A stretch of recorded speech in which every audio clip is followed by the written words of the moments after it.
It's not a question of whether populism's on the rise and populism's going to be the political future. Only question before us, is it going to be populist nationalism or populist socialism?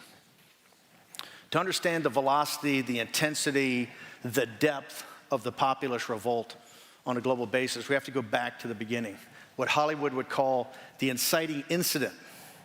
I want to take you back to September 18th, 2008, Washington, D.C., the Oval Office. I think it's 10 or 11 o'clock in the morning. President Bush, David's...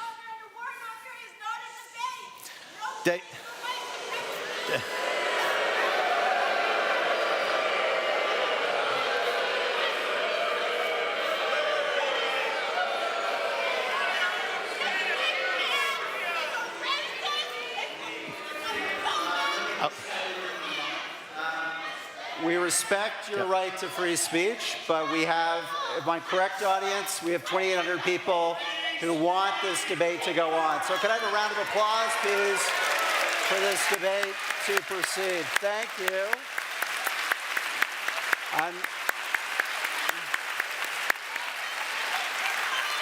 Let's have a loud round of applause. Thank this woman for her free speech rights. We appreciate that. Thank you very much.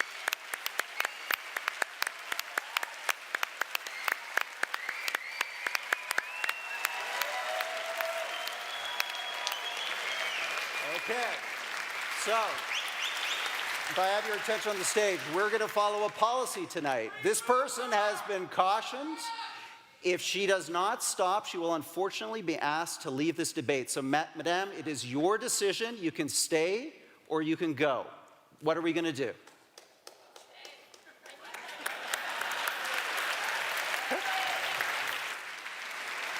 Okay, no, sorry.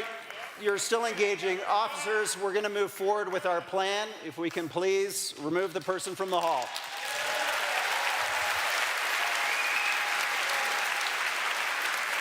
Thank you very much.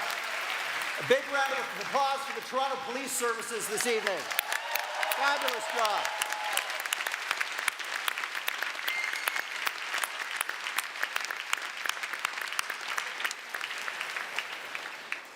Okay, Stephen, you've got the floor again. Thank you. We're going to give you an extra minute on the clock. No. No? I'll play by the rules. We're in the Oval Office.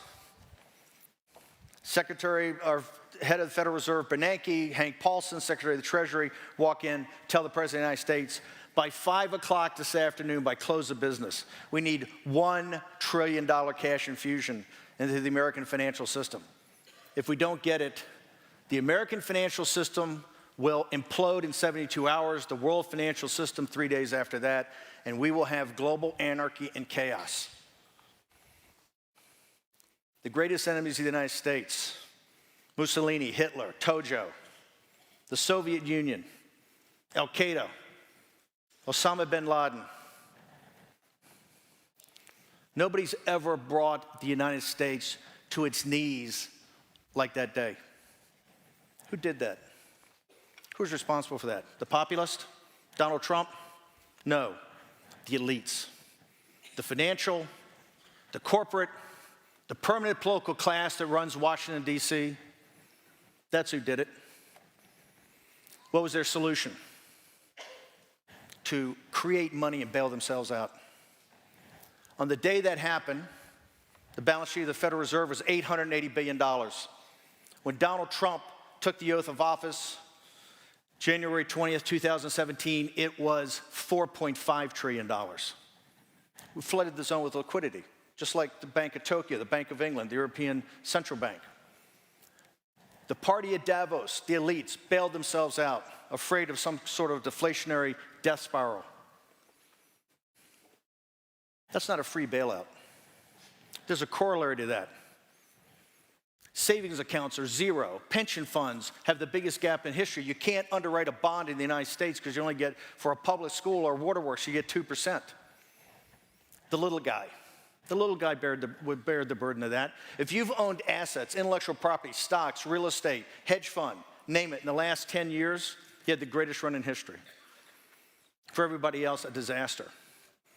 50% of American families can't put $400 of cash on their hands on cash, right?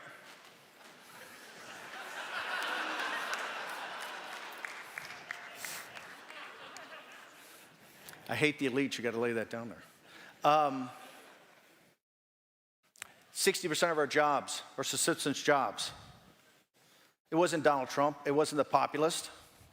The populist movement, the nationalist movement, is not a cause of that, it's a product of that. Donald Trump's presidency is not a cause of that, it's a product of that. When I stepped into the campaign in mid-August, the central number is not how far he's behind, is that 70% of the American people believe for the first time in our history that the country was in decline and the elites were okay with that. That managed decline was the wave of the future.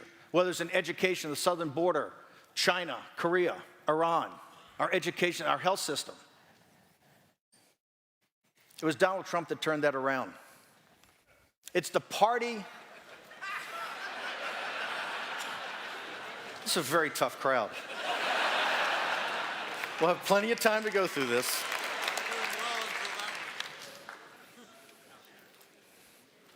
The party at Davos, the scientific, managerial, engineering, financial, cultural elite that run the world,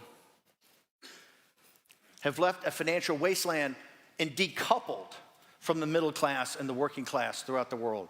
That is why Salvini and Orban